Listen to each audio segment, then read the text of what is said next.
आज हमारी मुलाकात काशी हिंदू विश्वविद्यालय में फ्रांसीसी भाषा के अध्यक्ष प्रयास चतुर्वेदी सर से हुई, जिन्होंने हमारे चैनल से संवाद के दौरान अपने शैक्षणिक और भाषाई ज्ञान पर चर्चा की। डेक्स साहब ने विभिन्न आयामों एवं विभिन्न थीम्स पर किए चर्चा। अपने अध्ययनों के बारे में विस्तार से हमारे चैनल को बताया। साक्षात्कार के बाद स्पष्ट आभास हुआ कि प्रयास चतुर्वेदी जी की पुस्तकों में प्राचीनी प्राची के संगम का एक सशक्त माध्यम है।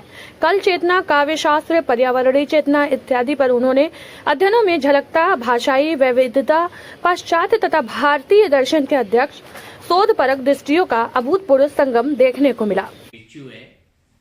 और ये इनकी जो शिक्षा शैली है और इनका जो एक साहित्य और राइटिंग में एक जो सामंजस्य है, वो बहुत सारी चीज़ों की छटा बिखेरता है और ये बहुत सारे लोगों के प्रेरणादायक है। और ये आप बहुत सारे लोगों से मिले होंगे, लेकिन शायद ही ऐसा कोई व्यक्ति होगा जो इतना मल्टीलिंगुअल, इतना बहुभाषी होगा। आप डॉक्टर साहब कई भाषाओं के ज्ञाता है और इन सारी यूरोपीय लैंग्वेज हो या हिंदुस्तानी लैंग्वेज हो, सिर्फ ये जानती नहीं है, इस पे उबूर है, वरन इन पे जो है एक छत्र राज है। और आज मेरा ये सौभाग्य है कि मैं इनके समक्ष होकर इनका मैं इंटरव्यू ले रहा हूं। आपकी व्यक्तिगत जीवन में जानने से पहले मैं एक चीज आपको बता दूं कि कर्तव्यपरायणता का बोध क्या होता है। आपके पिता श्री श्रीदत्त शर्मा चतुर्वेदी साहब, जो कि यहाँ के बेचू के जाने माने प्रोफेसर रहे हैं और राष्ट्रपति अवॉर्डेड भी रहे हैं, इन्होंने इस फूल को मालवीय जी की बगिया के देने से पहले उनका जो अपना कर्तव्यपरायणता का बोध था, पहले अपने बगिया में इन्होंने खिलाया, निखारा, और जब ये देखा कि ये मालवीय जी की बगिया को या उनका अपनी सेवा दे सकते हैं, तब ये यहाँ पर आ गए। प्रोफेसर साहब सिर्फ एक एकेडमिक नहीं है, उन्होंने कई किताबों का लेखन भी किया है और वो सारी किताबें एक स्रोत है और साहित्य में एक नई आयाम को खोलती हुई किताबें हैं। और विशेष तौर से आज मैं जो इनके पास आया, उनकी एक किताब है प्रतिनिधि साहित्यिक विधाएं, विमर्श एवं अभिव्यक्ति। ऐसे सुनने में आ रहा है कि ये किताबों में जो भी एसेज है, वो सारे एसेज एकेडमिक में एक बहुत ही धीरे धीरे प्रसिद्धि या ख्याति प्राप्त कर रहे हैं। तो इस सिलसिले में आज मैं डॉक्टर साहब से कुछ मैं गुफ्तगू करूंगा और ये जो गुफ्तगू है, ये जो वार्तालाप है, नई जनरेशन को, स्टूडेंट्स को बहुत ही सहायक सिद्ध होने जा रही है। हमने आपको कहा कि आप बहुभाषी ही नहीं और बहुत बहुआयामी भी हैं। इन्होंने अपने लेखन के द्वारा न केवल आध्यात्मिकता को, साहित्य को समेटा, बल्कि समाज का एक दर्पण लोगों को दिया कि किस तरह का समाज चल रहा है। इनके जॉनर में बहुत सारी चीजें हैं। इन्होंने एब्स्ट्रैक्शन पे बहुत सारा काम किया, बहुत सारी फिलॉसफी को उन्होंने देखा, लेकिन इनका मुख्य उद्देश्य भारतीय सिद्धांत और भारतीय दर्शनों को उसका जो सही स्थान है वहां पर दिलाने की इन्होंने कोशिश की। आपने कंपैरेटिव स्टडी भी किया और इन्होंने कई किताबें लिखी। उसमें से प्रमुख किताबें, जैसा कि हमने आपको बताया, प्रतिनिधि साहित्यिक विधाएं, विमर्श एवं अभिव्यक्ति। और सेकेंड बुक उन्होंने एक लिखी है फ्रेंच लैंग्वेज में, इंग्लिश लैंग्वेज में, दर्शन और एंड चिंतन in the realm of diverse themes. एक बुक इन्होंने फ्रेंच लैंग्वेज में लिखी है। तो जैसे कि आप देख सकते हैं कि एक तो लेखन शैली, तो लेखन शैली के लिए आपको पूरा एक व्याकरण, इतनी सारी जुबानों का आना चाहिए। तो डॉक्टर साहब नहीं है, वो एक इंसाइक्लोपीडिया है, जो डिफरेंट फिलॉसफी, डिफरेंट जॉनर और शब्दों से वो खेलते हैं।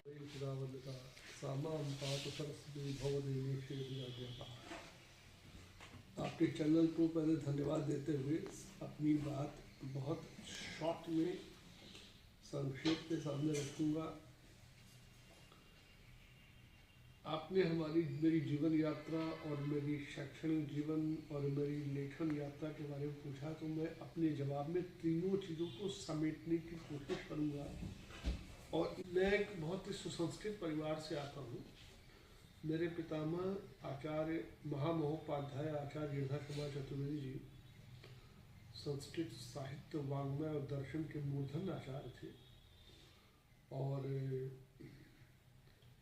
भारतीय संविधान को संस्कृत में अनुवाद करने की एक समिति बनाई गई थी 1960 में, जिसके चेयरमैन डॉक्टर राजेंद्र प्रसाद थे। उस समिति के सदस्य के तौर पर महामहोपाध्याय गिरधारी चतुर्वेदी जी थे।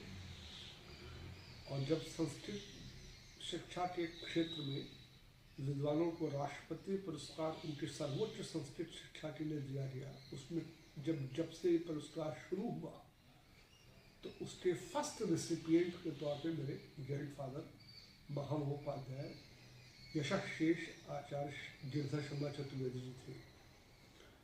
वो स्वनामधन्य प्रातः स्मरणीय महामना पंडित मदन मोहन मालवीय जी के आग्रह पर प्रिंसिपल कॉलेज जयपुर से रिटायर होकर काशी गए और यहाँ पर संस्कृत रिसर्च इंस्टीट्यूट हुआ करता था, उसके वो डायरेक्टर पद पर उन्होंने कार्य किया। और महामना मालवीय जी की पूर्ण समृद्धि का लाभ हमारे पितामह को मिला और वो लाभ वहाँ से यात्रा शुरू हुई। फिर मेरे पिता आचार्य श्रीदत्त शर्मा चतुर्वेदी जी, जो संस्कृत विद्या धर्म विज्ञान संकाय में साहित्य विभाग के पूर्व विभागाध्यक्ष थे। सौभाग्य की बात यह है कि जिस राष्ट्रपति पुरस्कार के फर्स्ट रेसिपिएंट हमारे ग्रैंडफादर थे, वही राष्ट्रपति पुरस्कार मेरे पिताजी को भी उनकी संस्कृत साहित्य की सेवाओं के लिए दिया गया। और काशी रत्न सम्मान तमाम सम्मानों से मेरे पितामह जो है विभूषित थे, पिता विभूषित थे। उस परंपरा में महामना पंडित मदन मोहन मालवीय जी से देवतुल्य ऋषि की पावन पुण्य स्थली पर मैं संस्कृत भाषा विभाग में अपनी शिक्षाएं दे पाया, ये मेरे लिए परम सौभाग्य का विषय है। ये सौभाग्य इसलिए और बढ़ जाता है क्योंकि मेरी शिक्षा दीक्षा भी इसी विभाग से हुई। मैंने काशी हिंदू विश्वविद्यालय के फ्रांसीसी भाषा विभाग से BA स्नातक किया, फिर मैंने यहाँ से परास्नातक किया, फिर यहीं से मैंने डॉक्टरेट किया। यहाँ से मेरी यात्रा शुरू होती है।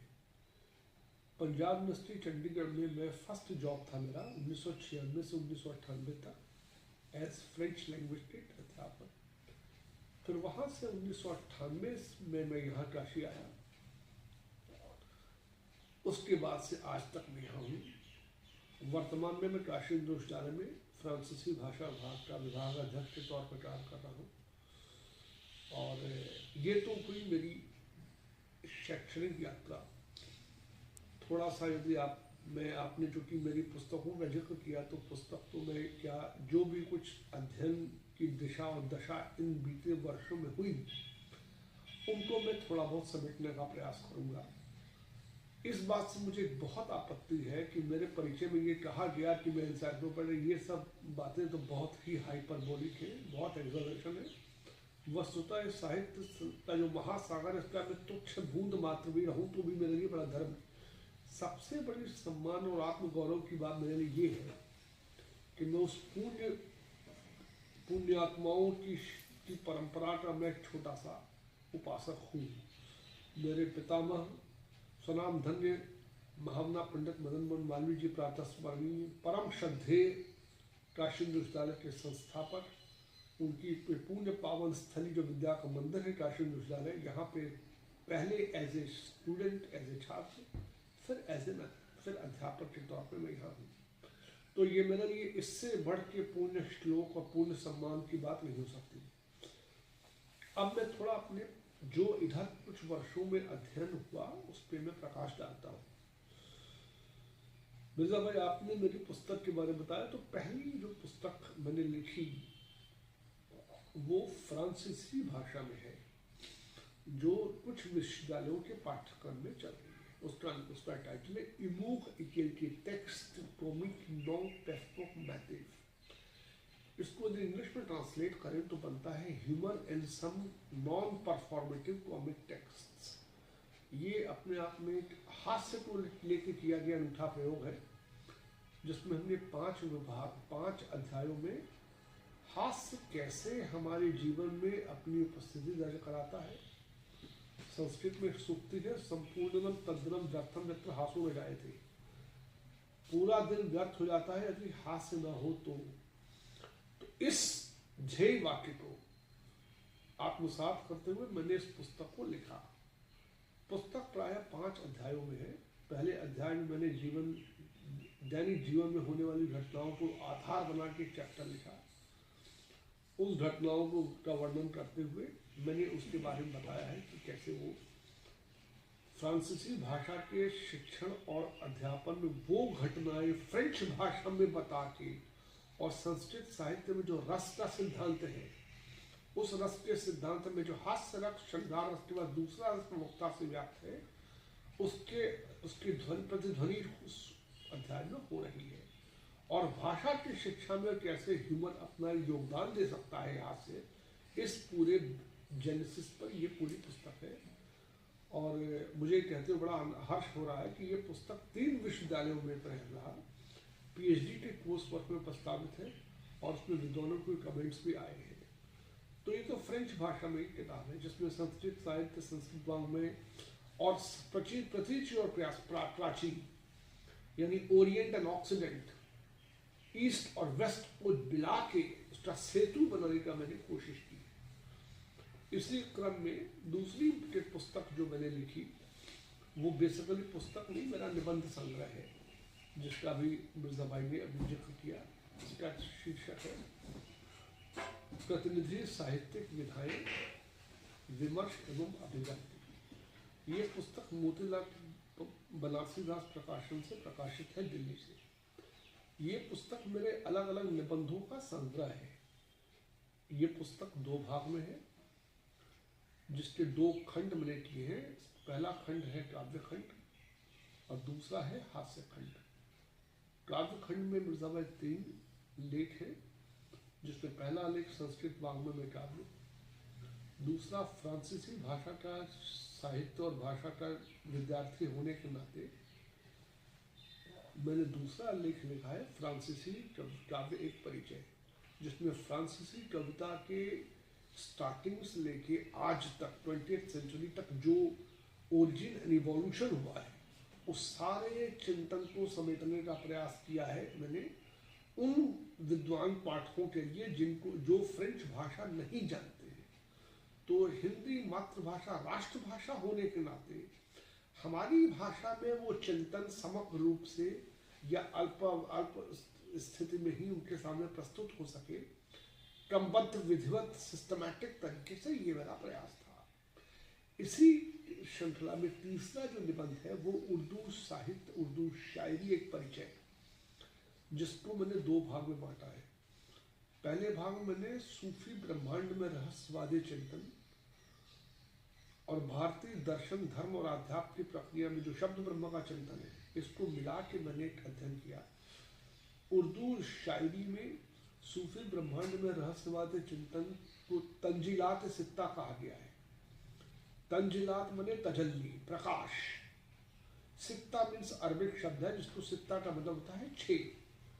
तो 6 स्टेजेस में जो डिवाइन मैनिफेस्टेशन, डिवाइन लाइट का जो मैनिफेस्टेशन है, वो कैसे अर्श से फर्श तक उतरता है, कैसे फलक से जमीन तक आता है और कैसे संपूर्ण सृष्टि की रचना में सहायक होता है। और उसके जैसे लॉर्ड कृष्ण ने कहा गीता में, ममई वांशो जीव लोके जीव भूता सनातना, यानी वो जो परम दिव्य प्रकाश है वो परम दिव्य आत्मा से मानवीय चेतना में कैसे आता है, इसको हमने बताने का प्रयास किया है अपने चिंतन के आधार पर। इस लेख का दूसरा जो भाग है वो उर्दू शायरी का origin and evolution, starting from 16th century से लेके आज तक जितने भी तमाम जो शायर हुए हैं, बावकार शायर हुए हैं, उनका सिलसिलेवार एक हमने ब्यौरेवार अध्ययन प्रस्तुत करने का प्रयास किया है। और आज की डेट में उर्दू शायरी की परंपरा में जो चिंतन कैसे ओरिजिनेट हुआ, कैसे इवॉल्व हुआ और भाषाई क्लिष्टता को दूर करते हुए कैसे शायर आज की भाषा, आज के मेल जोल की भाषा जिसको रेखताए हिंदी कहा गया है, उस भाषा में शायरी लिख रहे हैं। वो एक शायरी के जो पूरी परंपरा है, पूरी क्लाइम है, और पूरी जो उनकी जो जो पूरा चिंतन, समग्र चिंतन कैसे इवॉल्व हो रहा है, जिसमें भारतीयता अपने पूरी त्वरा के साथ गूंजती है। चाहे वो मीर तकी मीर हो, चाहे मीर सौदा हो, चाहे मिर्जा गालिब हो, चाहे राहत इंदारी हो, चाहे मुनव्वर राणा हो, चाहे डॉक्टर वसीम बरेलवी, जितने शायर हैं, इन शायरों की शायरी में जो कलाम प्रस्तुत किए गए, उसमें कलाम पूरी तरह से भारतीयता के रंग और लिबास में रचा बसा है। तो ये जो अनूठा प्रयोग गजल, अच्छा उर्दू शायरी में तो हमने बताया, कोशिश की जानने की कि उर्दू शायरी के जो अलग अलग पैरामीटर्स हैं, जैसे गजल है, नज्म है, कता है, मनकबत है, हमद है, नात है, रुबाई है, मरसिया है, कसीदा है, ये कैसे कैसे टेंजेंट पर है, तो ये सारा डिफाइन किया। ये इस किताब का पहला पार्ट है। दूसरे पार्ट को बहुत संक्षेप में बताऊं तो दूसरे पार्ट में हास्य खंड है। हास्य खंड में 2 आर्टिकल है, जिसमें एक हास्य, एक समग्र चिंतन, और दूसरा संस्कृत साहित्य में जो विदूषक का कैरेक्टर था। तो पहले सिस्टमेटिकली बताया जाए तो पहला जो लेख है हास्य एक समग्र चिंतन, मैंने ये बताने का प्रयास किया है कि हास्य कैसे डिवाइन मैंडेट के तौर पर आता है।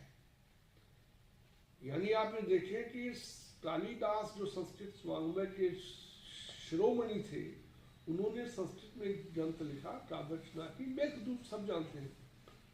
मेघदूत 2 खंडों में है, मंदाक्रांता खंड में है, पूर्व मेघ और उत्तर मेघ।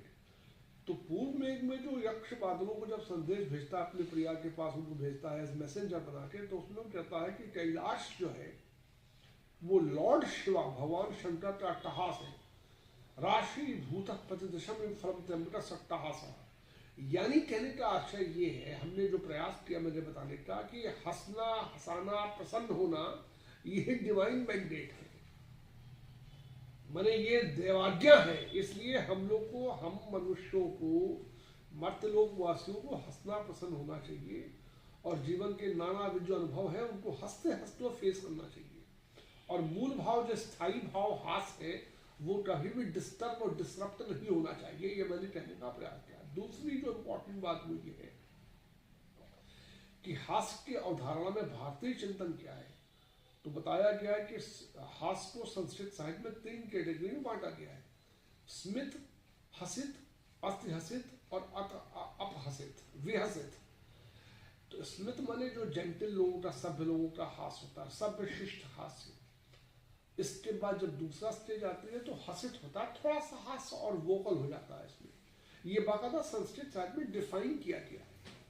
और अति हसित का मतलब जिसमें हंसने वाले का सिर हिलने लग जाए, आंसू निकलने लग जाए, वो हास्य विस्फोट की तरह होता है।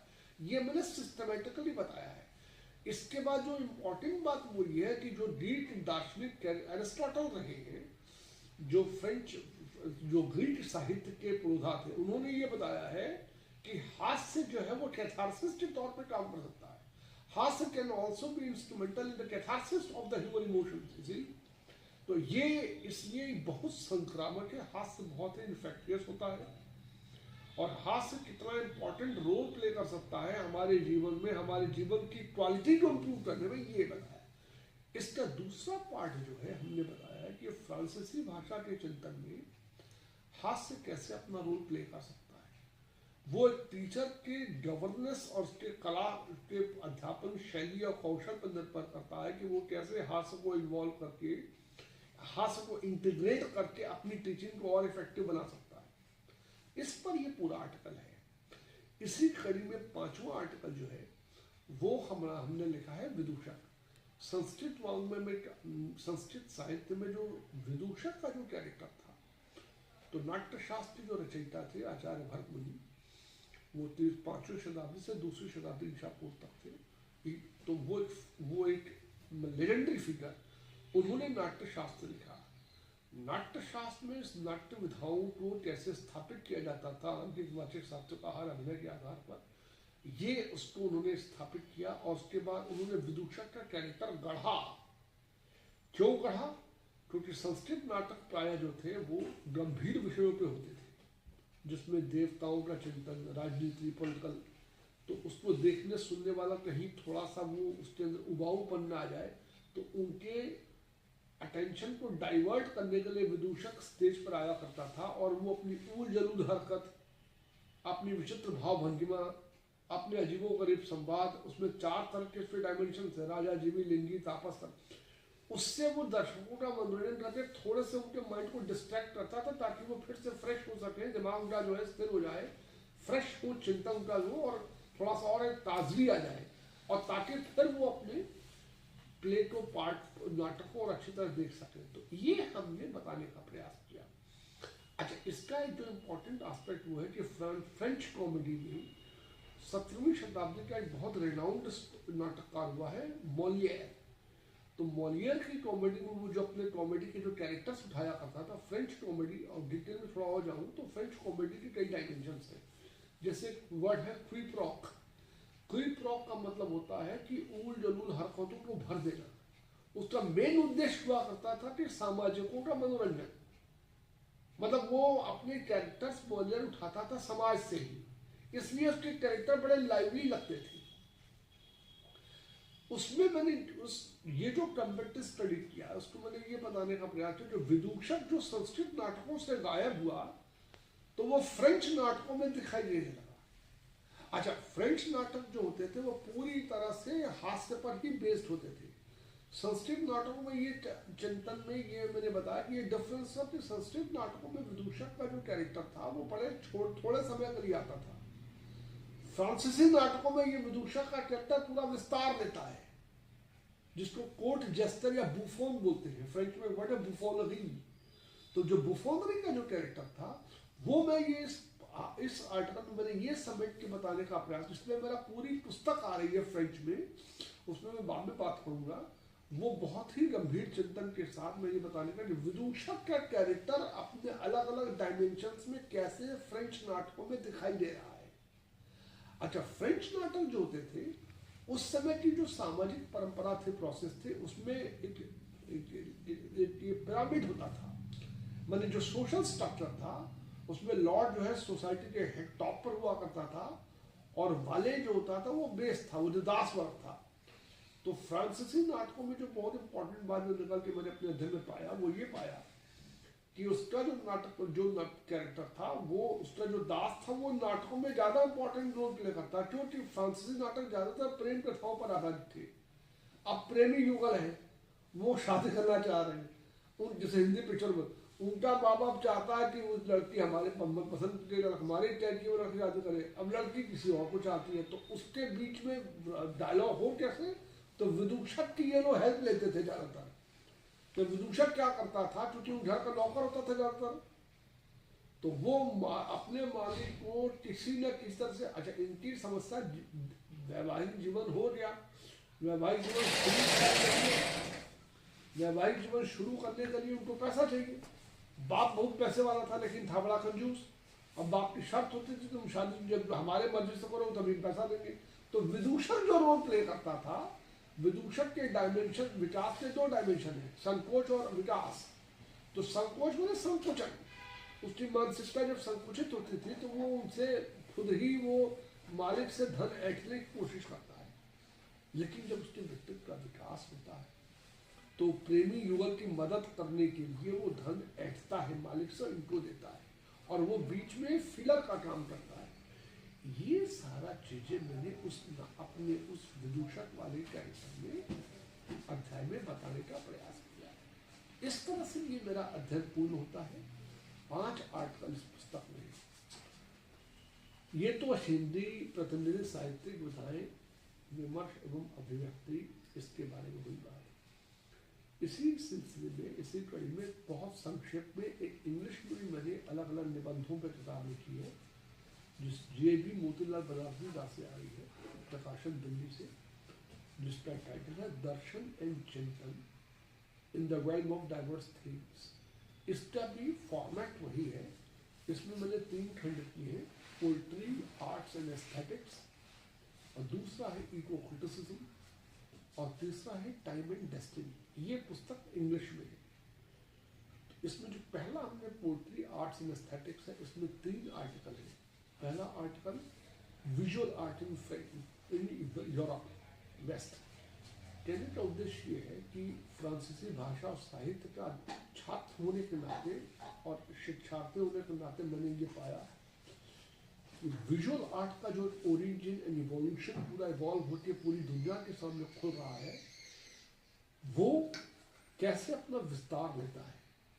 लेकिन ये पूरा आर्टिकल 2 पार्ट में है। अब मैं बहुत लंबा बताऊंगा तो बहुत कुछ चला जाएगा, समय बहुत संक्षेप में बता रहा हूँ। इसका ये आर्टिकल 2 पार्ट में है। पहले पार्ट में भारतीय दर्शन और चिंतन में जो चित्रकला का कॉन्सेप्ट है, तो उसका एक श्लोक था, इसके 6 डायमेंशन, रूप भेदा प्रमाणे सादृश्य लावण्य योजना, विचित्र भंगो, इस तरह का एक श्लोक है। उसमें उन्होंने बताया है कि रूप भेद प्रमाण सादृश्य लावण्य, ये 6 डायमेंशंस के आधार पर पूरी चित्रकला डिफाइन की जाती है। और संस्कृत और साहित्य में ये मान्यता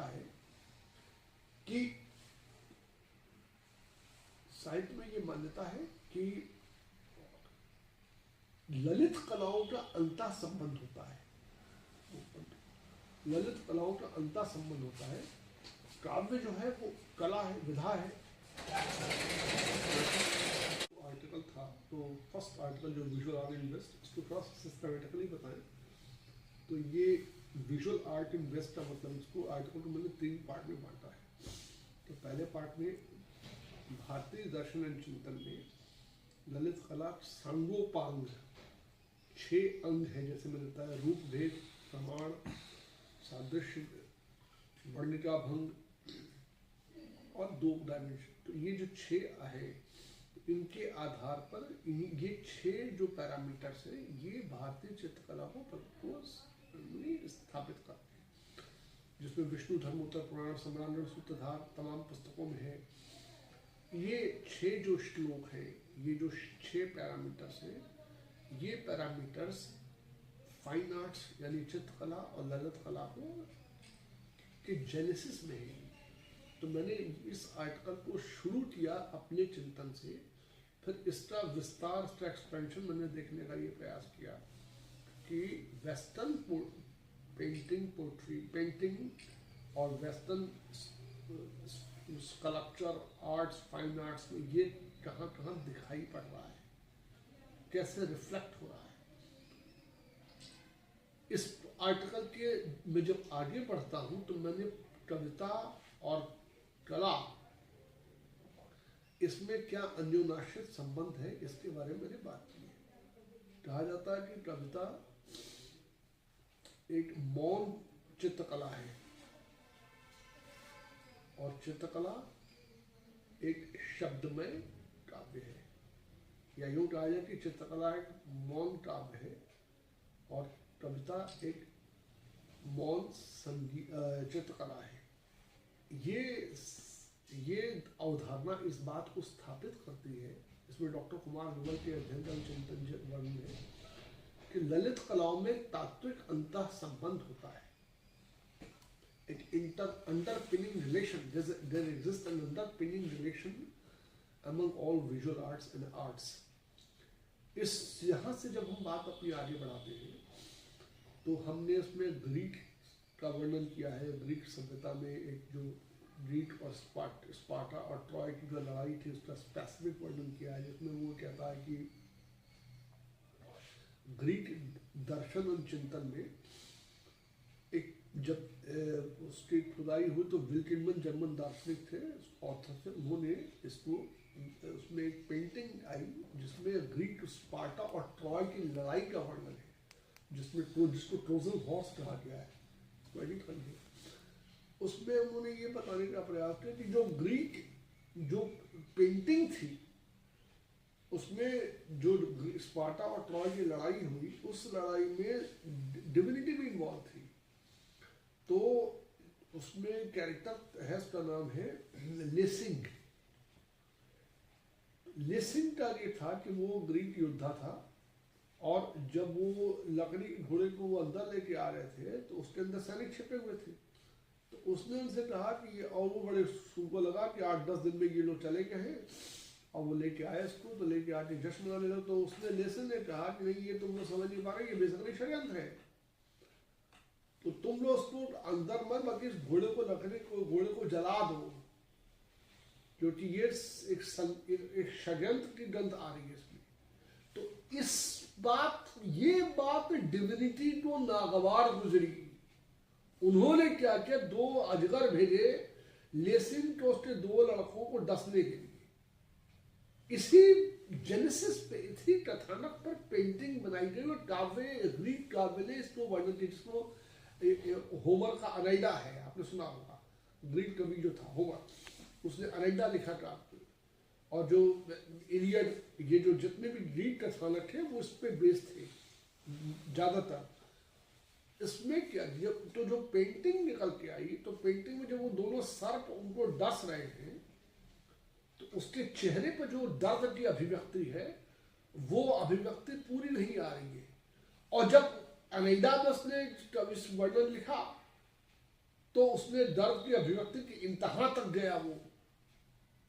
तो ये जो लिमिट हुई पेंटिंग और पोएट्री का, जो लिमिट डिसाइड हुई, यही वो कहना चाहता कि ये लिमिट देखने में लगती है, लेकिन वस्तुतः ये लिमिट नहीं है। ये अपने अपने ढंग से कला को अभिव्यक्त करने का माध्यम है। इसका अर्थ ये हुआ, इस पूरी डिस्कशन, पूरी डिस्कोर्स और डिबेट का अर्थ ये हुआ कि अलग एकम सद विप्रा बहुधा बनते, तत् सब एक ही है, अपने अपने ढंग से अपनी बात को अभिव्यक्त करते हैं। इस कॉन्सेप्ट को आगे बढ़ते हुए फिर मैं मुख्य चिंतन में आया। मैंने visual arts in French, visual art in west को रेनेसांस से 5 कालखंडों बना के पूरा उसका अध्ययन किया। बहुत लंबा वर्णन है। इस तरह से ये पूरा आर्टिकल मेरा, जिसमें poetry, painting, fine arts, sculpture, visual art, poetry, cinematography और तमाम जो चीज़ें, सारा सिलसिलेवार कैसे कैसे वो उसकी जर्नी हुई। जैसे बारोक मूवमेंट है, रेनेसांस है, बारोक है, रोकोको है, तमाम स्टाइल्स थी। फिर इम्प्रेशनिज्म है, न्यू इम्प्रेशनिज्म है। अच्छा, इसमें एक बड़ी रोचक बात आई सामने कि 19वीं शताब्दी में जो इम्प्रेशनिज्म मूवमेंट आया, उसमें ये बताया गया कि सोसाइटी दे पेंट फ्रांसे, एक सोसाइटी बनी थी फ्रांस में, जो फ्रांस की जो कॉलोनीज थी, अल्जीरिया, मोरक्को, ट्यूनीशिया, वहाँ पे सोसाइटी वहाँ जाए और वहाँ के चिंतन को अपने पेंटिंग के थ्रू अभिव्यक्त करे। और लेकिन उसका परिणाम क्या हुआ कि जो पेंटर जब अल्जीरिया, मोरक्को, ट्यूनीशिया गए, तो वहाँ के लोगों की गरीबी, बेचारगी और शिक्षा, कुपोषण देख के वो इतनी बुरी तरह, और मॉडर्नाइजेशन के नाम पर जो भयंकर नेचुरल रिसोर्सेज का दोहन हो रहा था, इन सब चीज़ों से वहाँ का फ्रांस का पेंटर जो था वो आहत होने लगा। और वो फ्रांस की जो विक्ट्री की गाथा को लिखने के बजाय वहाँ के जीवन दर्शन को उकेरने लगा अपने चिंतन, अपने कला में। तो एक दूसरी छवि निकल के सामने आने लगी, और it was a critical perception. इससे जिस उद्देश्य के लिए सोसाइटी इसलिए फॉर्म की गई थी कि पेंटर वहां जाएं और फ्रांस में अपनी कॉलोनीज के लिए, मॉडर्नाइजेशन के लिए क्या क्या किया, ये वहां बताएं। तो they must act as ambassadors of France in the respective colonies to disseminate further the reputation of the patron nation. लेकिन उसका उल्टा परिणाम क्या आया कि वो जो पेंटर थे, जो फाइन आर्टिस्ट थे, जो चित्रकार थे, वो जब वहाँ की उनकी हालत देखा, दशा देखा, तो वो एकदम बिल्कुल वो क्या कि उसके नेचर से भयंकर छेड़छाड़ किया जा रहा है। तो सोसाइटी अपने उद्देश्य से भटक गई। ये हमने उस चिंतन में, इस आर्टिकल में ये भी बात बताई। पाश्चात्य मानदंडों को, जिसमें मिमेसिस है, कैथारसिस है, मिमेसिस है, और ये संप्रेषण का सिद्धांत, तमाम जो जितने विचारक हुए, उनके आर्टिकल्स की, उनके चिंतन, उनके दर्शन और चिंतन को एक व्यवस्थित क्रम देते हुए, कालक्रम से व्यवस्थित करके मैंने जो विषय से अपेक्षा कम अनभिज्ञ पाठक है, श्रोता पाठक है, उनके सामने सरल भाषा में रखने का प्रयास किया है। जैसा मैंने पहले कहा, पुस्तक की भाषा इंग्लिश है, तो स्वाभाविक सी बात है कि इंग्लिश भाषी लोगों को ये ज़्यादा अपील करेगी, जो इंग्लिश भाषा की जिनको समझ और जिनको इंग्लिश भाषा की वर्किंग नॉलेज है। इसी सिलसिले में अब बातों को संक्षेप में समझते हुए, तो दूसरा आर्टिकल जैसे मैंने कहा पोल्ट्री इन वेस्टर्न पर्सपेक्टिव, उसके बाद वेस्टर्न पर्सपेक्टिव में पोल्ट्री काव्य विधा का ओरिजिन एंड इवोल्यूशन और विस्तार कैसे ले रहा है अलग अलग कालखंडों में। दुनिया भर के जो तमाम कवि हुए, चिंतक हुए, विचारक, स्टैटिशियंस, हिस्टोरिशियंस हुए, उनके चिंतन में काव्य कैसे विस्तार ले रहा है और काव्य समाज के कैसे उपयोगी हो सकता है, इस पर उनका समग्र चिंतन चला। उसमें इस डिबेट को भी हमने डिस्कस किया है कि आर्ट फॉर आर्ट से होना चाहिए, काव्य हेतुकी होता है या अहेतुकी होता है, मतलब उसका कोई उद्देश्य होना चाहिए या वो बिना किसी उद्देश्य के it is an upsurge of emotions, जो विलियम वर्ड्सवर्थ ने कहा है, ये होना चाहिए। तो ये तमाम चिंतन जैसे मिमेसिस है, कैथारसिस है, और उसके बाद आपका ये अभिव्यंजनावाद है, मैंने तो खोचे का अभिव्यंजनावाद था, उदात्त भाव, काव्य में उदात्त भाव क्या होता है, फिर ये संप्रेषण सिद्धांत क्या है। तो इन तमाम पहलुओं पे हमने systematically means chronological order follow करते हुए एक के बाद दूसरा, दूसरे के बाद तीसरा, यहाँ करते में अंत तक आया। और अंत में मैं इस कंक्लूजन पर ही पहुंचा कि जहां न पहुंचे रवि वहां पहुंचे कवि। तो ये मैंने ये पाया कि कव्य किम न पश्यन्ति अपारे काव्य संसारे, कवि जो है वो अपार संसार का प्रजापति होता है। अपने चिंतन मैंने ये पाया अपने अध्ययन में कि कवि जो है उसकी जर्नी व्यष्टि से समष्टि तक होती है। कवि की यात्रा, कवि का अंतर्मन, उसकी चेतना, उसका दर्शन, उसका चिंतन, उसका विस्तार व्यष्टि से समष्टि तक होता है। कव्य किम न पश्यन्ति, कवि क्या क्या नहीं देख लेता, जहां न पहुंचे रवि वहां पहुंचे कवि। तो ये सब जो चिंतन मैंने कहा, उसमें जिला मुरादाबादी का वो शेर भी है ना बड़ा इम्पोर्टेंट, वो देखिए वो शेर मैं भूल रहा हूँ पर्टिकुलर, लेकिन अल्लाह अगर तौफीक न दे तो ये बल्ले बंदे, ये किसी और का शायर का है ये। तो मतलब कहने का अर्थ ये कि कवि, शायर, सुखनवर वो देखने की सलाहियत रखते हैं, पोएट्स, जो हम आम लोग, आम व्यक्ति नहीं देख पाता है। तो उसके पास एक विशेष प्रतिभा होती है एंड इट कम्स डायरेक्टली, अल्लाह अगर तौफीक न दे तो बंदे के बस की बात नहीं। तो कवि जो होता है, कवि या पोएट जो इसको कहे, he has an edge over others, वो इस विशिष्ट प्रतिभा संपन्न व्यक्ति होता है। तीसरा आर्टिकल जो इस सिलसिले में है वो एस्थेटिक्स पर मैंने लिखा है। एस्थेटिक्स एक बहुत गंभीर चिंतन था, तो उसमें मैंने ये बताने का प्रयास किया है कि एस्थेटिक्स के अलग अलग डायमेंशन, भारतीय दर्शन सिद्धांत में एस्थेटिक्स जो है, भारतीय दर्शन चिंतन में एस्थेटिक्स की जो अवधारणा है वो उससे बहुत ही व्यापक है। यहाँ हमारे यहाँ रस का कॉन्सेप्ट है, रसो वैसा रसम एवाय लब्ध्वा आनंद। जब रस की परिकल्पना में, रस काव्य में कितने तरह के गुण होते हैं, उदात्त भाव होता है, लावण्य होता है, रूप होता है, रस है, वस्तु ध्वनि, अलंकार ध्वनि, रसन ध्वनि, 3 तरह की ध्वनियां मानी गई हैं। उसमें रस को सर्वोपरि माना गया है, यानी रस में सभी क्वालिटीज का समाहित हो जाती है। तो रस में सौंदर्य जो है बहुत नीचे लेवल की, या बहुत इनिशियल कहना चाहिए, नीचे नहीं, बहुत इनिशियल लेवल की अभिव्यक्ति है, उसकी स्फुटना होती है। पाश्चात्य दर्शन चिंतन में बॉमगार्टन ने, जो जर्मन दार्शनिक था, उसने व्यवस्थित ढंग से सौंदर्य को एस्थेटिक्स टर्म दिया, माने अनुभूति का विज्ञान।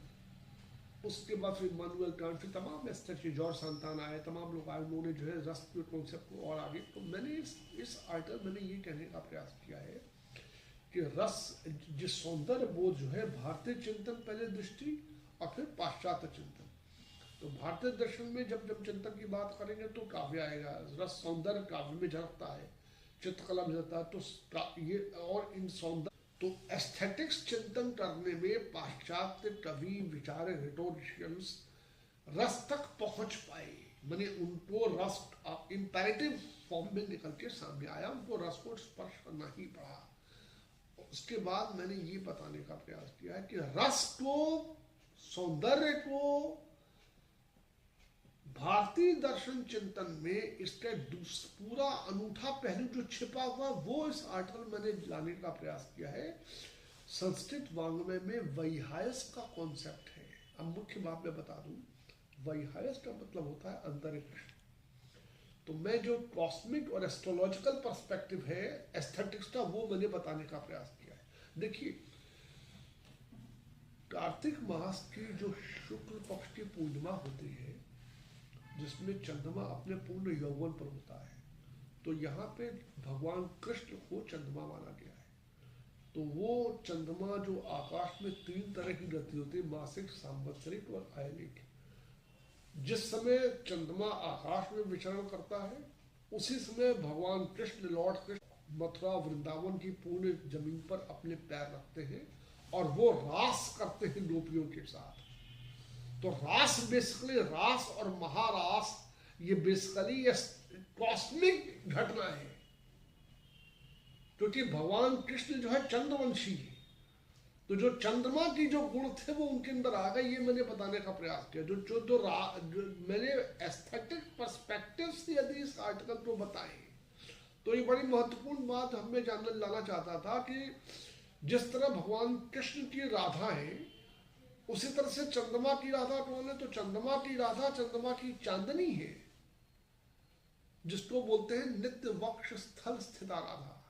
अच्छा, एस्थेटिक्स अपने पूर्ण यौवन एब्सोल्यूट फॉर्म में कब आता है? कार्तिक मास की शुक्ल पक्ष की पूर्णिमा को, जब सूर्य जो विशाखा नक्षत्र होते हैं और चंद्रमा कृतिका नक्षत्र पर होते हैं। तो चंद्रमा की चांदनी जब जो नित्य वक्ष स्थल स्थिता राधा और रास रासेश्वरी राधा जब दोनों मिलकर एक हो जाती है, तो कार्तिक मास की शुक्ल पक्ष पूर्णिमा को चंद्रमा पूरी त्वरा के साथ, पूरे लावण्य के साथ चमकते हैं। यही एस्थेटिक्स का चरमोत्कर्ष है, यही एब्सोल्यूट स्टेट ऑफ एस्थेटिक्स है। और ठीक उसी समय भगवान कृष्ण यमुना नदी के किनारे अपनी क्रीम बीज फूंकते हैं मत बांसुरी की तान में, जिसमें सारी गोपियां जो है मदमस्त होकर नृत्य करती हैं, भगवान कृष्ण के साथ उनका जो है महारास होता है। तो ये रास क्या है?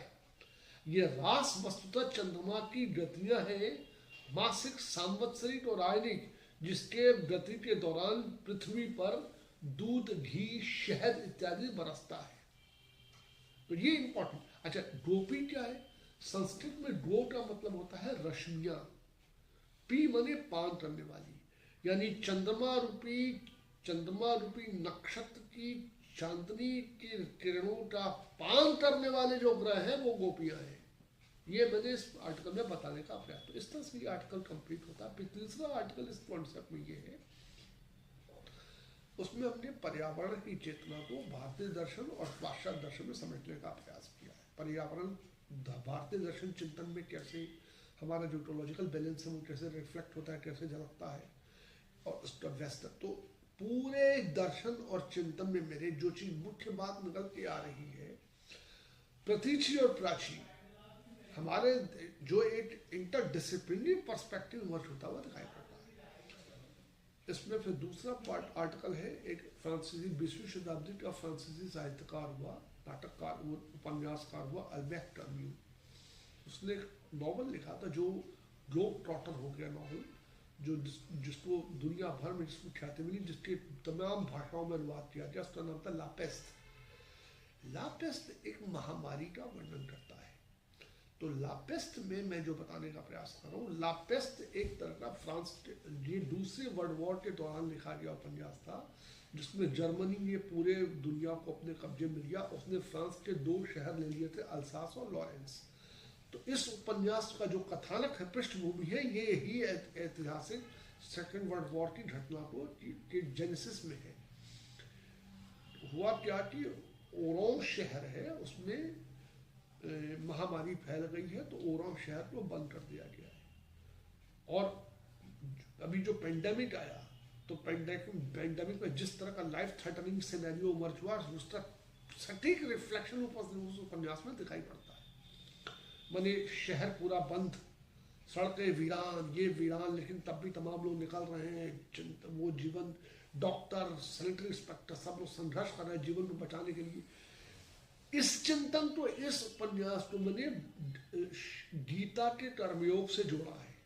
मैंने ये कहने का प्रयास किया है। तो आपने देखिए अलग अलग चिंतन, अलग अलग विषय पे मैं कोशिश कर रहा हूँ बताने की, कि जो गीता में कर्मयोग क्या है वस्तुतः, वो इस कैरेक्टर, इस उपन्यास के जो कथानक की जो कैरेक्टर है वो बताने का प्रयास कर। उनको ये पता है कि ये महामारी भयंकर फैली हुई है, घर से, और ये ब्यूबोनिक प्लेग है, ये एयरबॉर्न डिसीज है, घर से बाहर निकलते ही ये कभी चपेट में आते, लेकिन उसके बाद पूरी ताकत से मानवता को बचाने के लिए एक साथ होकर संघर्ष कर रहे हैं। तो उसका स्लोगन था La peste et la lutte de la solidarité contre l'épidémie, French word था। This novel announces a combat, a sublime combat of humanity against the evil predator, जो महामारी है। तो मैंने कहने का ये प्रयास किया इस नॉवल में, मैंने इस बात को इंटरडिसिप्लिनरी पर्सपेक्टिव लेते हुए गीता के कथानक से, श्लोक से जोड़ा है कि वस्तुतः कर्मजीवी कौन है, जो अपने जीवन की परवाह न करते हुए मानवता को बचाने का प्रयास करता है, वो ऋषि तुल्य है। तो ये जो उसके कैरेक्टर है वो ऋषि तुल्य है, ये साधारण कैरेक्टर नहीं है। इस तरह से इस आर्टिकल में हमने एक इंटरटेक्सचुअल पर्सपेक्टिव से इस आर्टिकल लिखा है। इसी चिंतन में एक आर्टिकल और है जिसमें हमने काल की गति को निर्धारित करने का प्रयास किया। संस्कृत वाङ्मय में दो तरह के काल है, कूटस्थ नृत्य और प्रवाह नृत्य का प्रयास किया है कि जो physical manifestation of the passing of time, समय कैसे बीतता हुआ दिखाई दे रहा है, कभी हम 20 साल के थे, कभी फिर 30, 40, जो हमारी एज बढ़ रही है, ये प्रवाह नृत्य काल है। और प्रवाह नृत्य काल जो है ये हमने फ्रेंच पोइट्री में अलग अलग तरह से इसका मैनिफेस्टेशन कैसे, जो बौद्ध दर्शन का क्षणिकवाद है ये, फिर हेराक्लिटस का जो सिद्धांत है वो तमाम दर्शन से स्थापित किया है, वो फ्रांसीसी कविताओं में कैसे आ रहा है। और इसका ठीक उल्टा कूटस्थ नृत्य काल, कूटस्थ नृत्य कूटस्थ ब्रह्म है, जो भारतीय दर्शन चिंतन में परम ब्रह्म की जो स्थापना है वो कूटस्थ ब्रह्म है। तो ये दो डायमेंशन पे ये पूरा आर्टिकल, इस तरह से मेरा ये पूरी पुस्तक अपने अलग अलग आयामों में, अलग अलग थीम्स पर अध्ययन करके एक समग्र फॉर्म में भारतीय प्रबुद्ध पाठक वर्ग के सामने मैंने रखने का प्रयास किया। इतने कम वक्त में डॉक्टर साहब हम लोगों को एक अलग आयाम में लेकर चले गए, और विद्वता इस चीज की परिचायक है कि वो कैसे सारी चीजों को अपने गुरुत्व में लेती है। या इतने सारे लोग बैठे हुए, लेकिन कितना देखिए मौन धारण कर लिया उन लोगों ने। क्यों? क्योंकि विद्वता जब बोलती है तो जो बुद्धि होती है वही सिर्फ सुनती है। और आप लोग भी इस चीज के इस लेवल पे है कि आप बुद्धि रखते हैं कि आप जो विद्वता को सुन रहे हैं। और इसी के साथ डॉक्टर साहब मैं ये पूछना चाहूँगा, आपने जो वर्क है आपका जो है वो एकेडमिक है, और मैं ये चाहता हूँ कि आजकल टेक्नोलॉजी की दुनिया में जहाँ पे एहसास कम होते जा रहे हैं, इतने अच्छे कामों को कैसे जन जन तक पहुँचाया जाए, इसको कैसे आम लोगों के साथ सामंजस्य और प्रासंगिक बनाया जाए, इसके बारे में कुछ आप बताएं। देखिए, इसमें जो सबसे शोध का अध्ययन है, ये दर्शन है, तो ये कोई फिक्शन तो है नहीं। आपने जो प्रश्न पूछा, जो पब्लिक अपीलिंग, जो पब्लिक डोमेन में जो चीज जाती है, that can be, that fiction can attract common people, general people, not only, it means in general it has potential to attract common people.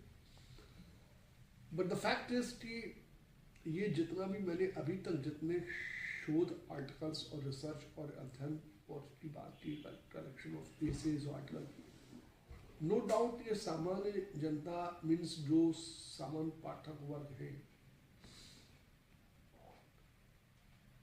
जो इन विषयों पे रुचि रखेंगे उनको तो ये अपील करेगा। लेकिन जो जाती जिंदगी की जो जद्दोजहद है, उसमें जो उलझा हुआ शख्स है, उस तक ये चीज कैसे पहुंचे, ये प्रश्न था।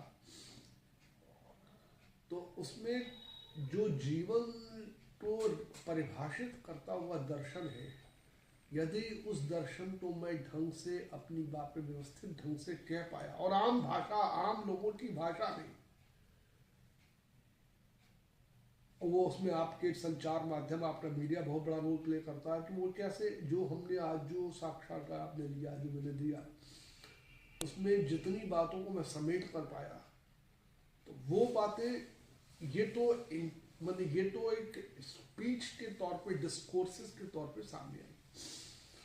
रही बात ये आपने बहुत अच्छे, वो साहित्य कभी भी पुष्पित पल्लवित अपने उरूज तक नहीं पहुंचता जो जनता से न जुड़ा हो। इसलिए विलियम वर्ड्सवर्थ हो, चाहे बिंदु क्रोचे हो, चाहे कोई भी हो, कन्हैयालाल नंदन हो, चाहे डॉक्टर उर्दू शायरी के बड़े मशहूर और मारूफ शायर हैं डॉक्टर बशीर बद्र, उन्होंने भी यही बात कहा है कि कलाम वही सक्सेसफुल होता है जो जनता की बात करे, जिसकी जमीन और जड़ें जनता में हो, सामान्य जाचन को बताए। तो उसमें उस दृष्टि से विचार करने पर, उस पर्सपेक्टिव से विचार करने पर थोड़ा सा हम जो एकेडमिशियंस हैं, विश्वविद्यालय में व्यवस्था से जुड़े हुए लोग हैं, हमारा जो अपना स्वतंत्र चिंतन होता है वो थोड़ा सा हटा कटा होता है।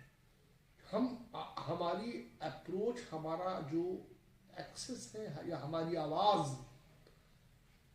एक सामान्य जनता तक इसलिए नहीं पहुंच पाती क्योंकि हम एक सीमित एक विषय, पहले तो एक विषय चुनते हैं स्पेसिफिक, उस थीम्स को चुन के हमारी कोशिश होती है कि उस पर अब तक का जितना अध्ययन हुआ है, जो भी अध्ययन चल रहा है, जो हुआ है, वो तो अध्ययन की गंभीरता के साथ उचित आए और जो भी बात हो डॉक्यूमेंट के साथ हो।